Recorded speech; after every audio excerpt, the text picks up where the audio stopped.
Hello, everybody. Wanted to make a video to update you on my experience with Havana syndrome.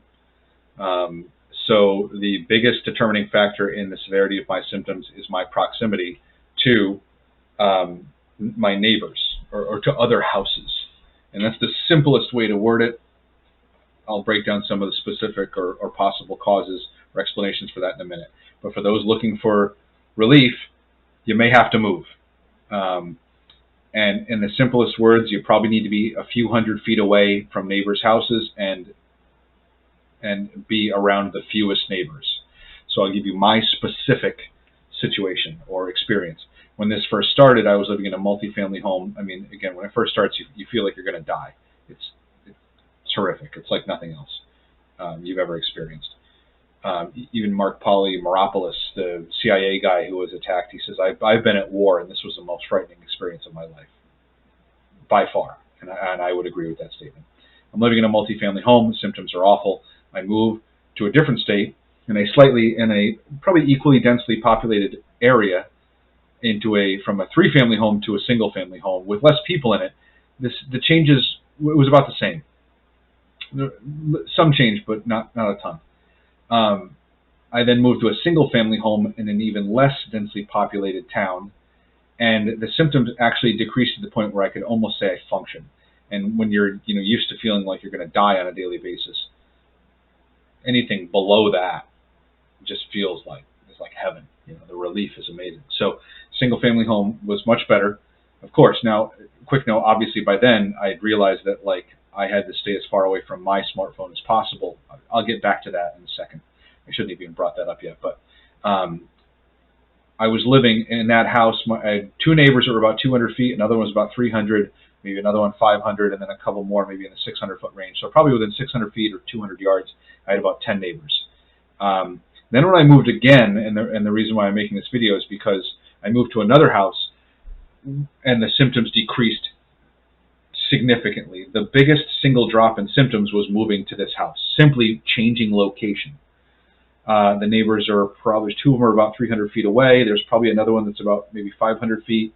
And then after that, they just get farther away from that. So you're talking maybe only three houses within that same 600-foot range, or 200 yards, we'll say. And that's actually kind of relevant because over in Bioeffects, it says even in 1998, they said the range was at least a few hundred meters on their early microwave weapons. So that kind of fits. Now, obviously, by the time this started happening, when I would swipe my smartphone and pick it up, my hand would start burning. It felt like my hand was in boiling water or something like that. It was horrific. So I had to stop using the smartphone, and then of course I was conversing with Dave Case of Case Electronics at anti-tinnitusv2k.com. We all know about that. And he said you have to stay away from technology, especially anything wireless. So I stopped using my own smartphone. So by the time, of course, I moved, that was immediately, in the three-family, and then by the time I was in the two-family and on, I didn't have a smartphone, and I was getting away from anything wireless, as Dave instructed, and he's right. So it's the reason why I have this up on the screen here is as we try to hypothesize. Like I said, we're both scientists and guinea pig here. You change a variable and you see what happens, and see if your symptoms decrease. Well, a smartphone is a very powerful microwave transceiver, and it has at least 14 sensors on it. There are apps that can read your biometrics when you simply touch the screen. Every time you touch that screen with your finger, it's getting your heart rate, blood pressure, you name it. It's incredible what one of these things can do. So it's basically a mini medical station in a sense, in that it can get biometric data. And we know from Dave Case and the anti-tinnitusv2k.com that the systems require biometrics to create these sort of nuanced. It's like it has to crack your code, and it has to know something about you to understand. It has to have information about your body as part of the biometric feedback loop, I believe is what it's called. So when you starve it of that, it doesn't function as well. So again, just a hypothesis here. This was connected to this here, where researchers found that data captured by smartphone sensors could help criminals. They were guessing codes to unlock the gadgets, but every time you touch the screen, it could take information. The closer you are, the more it could take. They hacked into the phones. They extracted the data remotely, of course, wirelessly, hacked into the phones with another phone and with other devices to get that. So clearly we know that the phones can be hacked into, and we know that they have all of this information, that they offer biometrics. So that's worth noting. That's really it. I mean, if you're still watching by now, I guess I'll try to give a couple more explanations. Some things are very noteworthy, though, which is interesting here in the Popular Mechanics article, which, by the way, starts off with a stupid question and an obvious, easy one to answer. Does it even exist? I don't know, dude. What's this thing? Does it even exist? This guy's like, do microwave weapons even exist? And you go to the next article, the Pentagon fears that deadly microwave weapons are undetectable. And there's a picture of one sitting right here. Sorry, there's a little humor in this, but you gotta find the funny stuff when you can get it. But State Department personnel, people at the National Security Council, CIA agents, diplomats in multiple countries were attacked, including U.S. soil, obviously, including Northern Virginia, Miami, and Philadelphia. Some diplomats reported experiencing repeated attacks both at home and abroad, as though whoever was mounting them was specifically following them. Yeah, duh. That's obvious. Now, Dave Case says he hypothesizes that the GPS satellite system is the primary source, which could also mean that it's a Russian to the Chinese. I mean, we know their satellites are all above us. There's 1,000 of them a day. Go to esri.com and take a look. We all know that. But smartphones are microwave transceivers.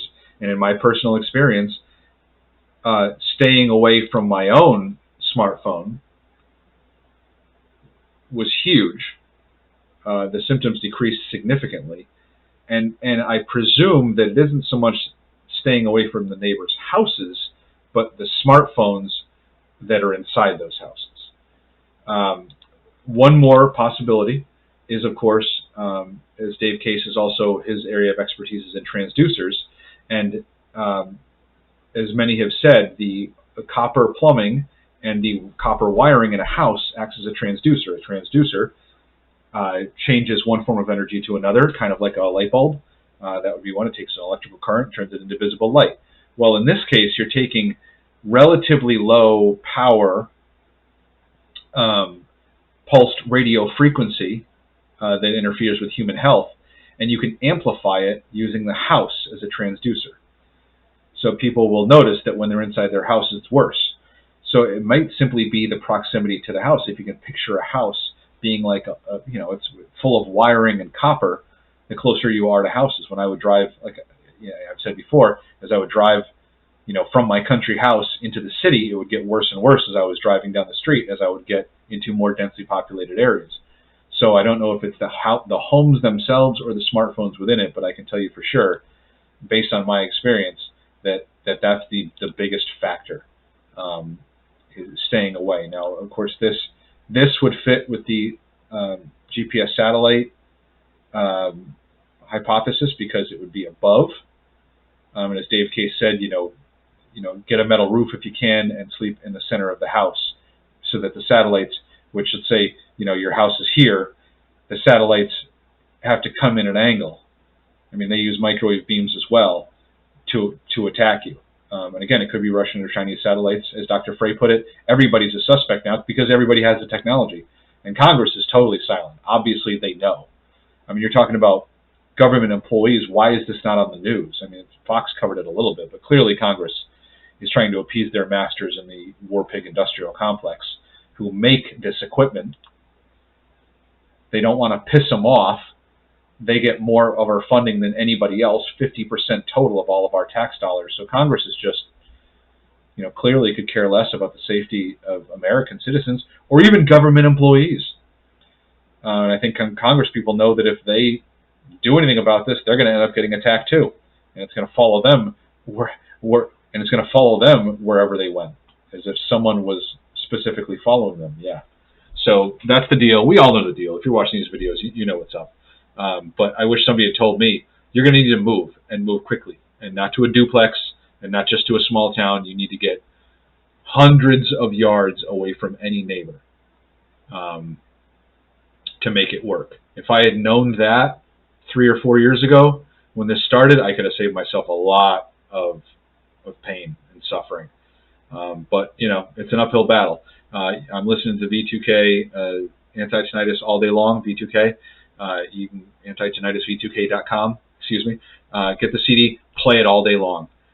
Get the, I think he recommends the Sony player and the Cost headphones. Have it going 24 hours a day. You're going to use it when you sleep. Leave it on all day. When you wake up in the morning, leave it off in the distance, just playing 24/7. Take it with you when you leave the house. Take it with you in the car. Those Cost headphones are the key because they don't. It doesn't need to be loud. You don't need to buy special speakers. You don't need to spend a lot of money. But you need those Cost headphones and that Sony voice recorder music player that Dave recommends is the best. Leave it running all the time.